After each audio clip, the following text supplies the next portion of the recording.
A couple of weeks ago, I was asked a question.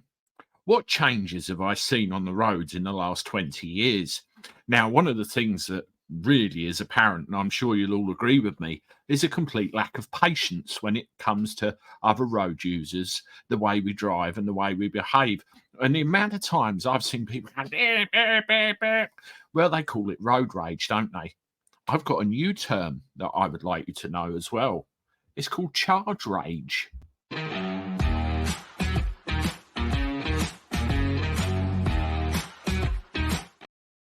Hello, everybody. Welcome back to the channel. Hope you're well. Thank you very much for joining me once again at Andy the Gabby Cabby. As always, please make sure you subscribe to the channel, hit the like button, leave comments, and more important, well, it's important, share the content. All helps grow the channel, and by God, we are. While I'm at it, if you've got social media accounts in other places, Facebook, Twitter, Instagram, I'm across all of those. We're trying to grow those areas as well. So please do go over, give us a like or a follow on those places, and all the links are in the description underneath this video. Well, charge rage, what's this all about? It's electric vehicles and the charging infrastructure or lack thereof. It's a very, very big problem in this country where, they're trying to force the green agenda down our throat. They're trying to get us all out of diesel guzzlers and into electric cars. It's a complete disaster.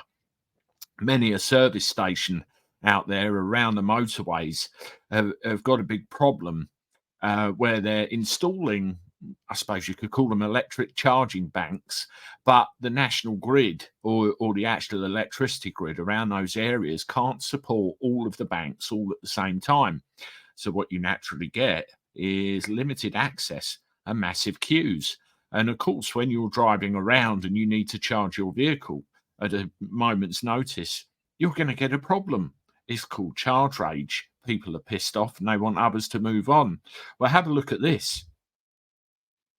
Charge rage has become such a thing. Service stations are now employing marshals.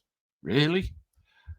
What have we got? The UK's biggest chain of motorway service stations has started recruiting marshals to break up rows between electric car drivers over limited charging points. A lack of connections to the national power grid means not enough charging points can be installed to keep up with demand. Chief executive of Moto, and there's 59 service stations under that umbrella, warned of public disorder incidents erupting at peak times as a result. Ken McKellen says long waits for charging points to free up has left staff dealing with very angry and stressed drivers, branding the phenomenon charge rage. And it goes on. There's a full thing there, and I'll leave a link to this article so you can read it in the description underneath. Now, yeah, it is a problem. I mean, one place that springs to my mind straight away is the Bishop Stortford services next to Stansted Airport up the end of the M11. There is a massive, great big charging bank in there, and it's in disarray. A lot of it's covered over. It's not in use, and you can see queues. And naturally, people do get pissed off because where you couple that with road rage, people just don't have the patience that they once did, and chaos ensues. When it comes to the fact that marshals have to be employed to break this up at yet more expense, you've got to ask, is it really worth it? Now, give me your thoughts. Have you seen any of this yourself? Are you an electric car driver and have been a victim or suffered a bit of charge rage? I'd really like to know. Anyway, I'm off. I'll see you shortly with one more. Doodle-doo.